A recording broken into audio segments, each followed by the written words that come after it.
Westworld is pretty infamous for using its editing to trick audiences. If you don't already know, the reason it's infamous is because their use of editing tricks audiences into thinking something is happening, when in actuality, it isn't happening at all. Quick background information.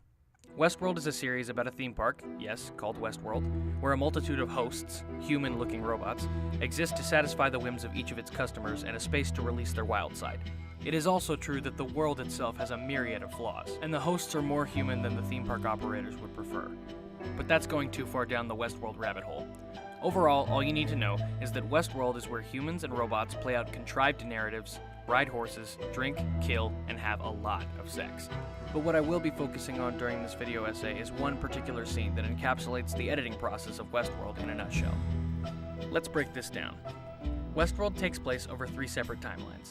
The present, which is roughly 2052, the past, which is about 2018, and prior to Westworld's opening, around 2015 to 2018. We're going to focus on 2 timelines though, the present and the past. This is important to understand because the scene I want to talk about specifically deals with these 2 timelines interchangeably, even though we don't realize this until finishing Season 1. This scene starts off in the control room of Westworld, where there are around-the-clock employees making sure the park and hosts are working correctly. The scene starts with a woman approaching one of our main park wranglers, Stubbs, and saying that one of the hosts has gone off her loop.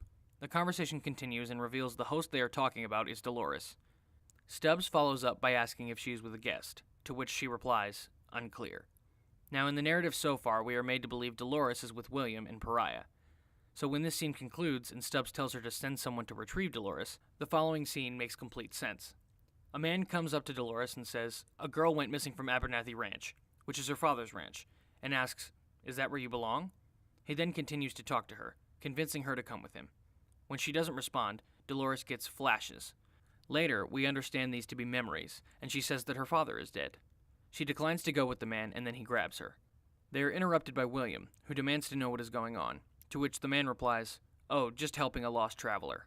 To which William replies, "She isn't lost. She's with me." Now, the reason that this scene is so crucial to the editing process in Westworld is that the editor of this episode, Mark Yoshikawa, completely manipulates the audience's perception of time. If you've seen the entirety of Westworld, you know by the end of Season 1 there is no way these 2 scenes could have happened at the same time, because when Dolores was with William, Stubbs wasn't even working at the park. Meaning these 2 scenes have nothing to do with each other.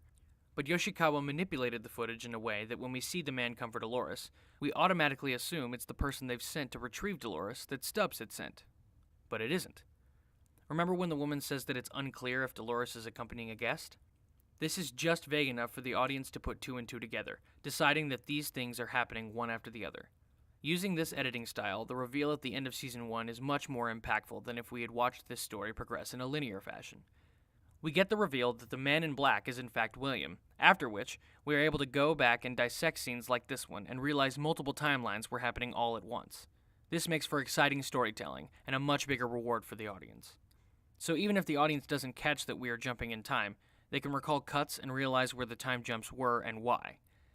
This contributes to making Westworld a binge-worthy show. And this is what makes it different from many other shows, past and present.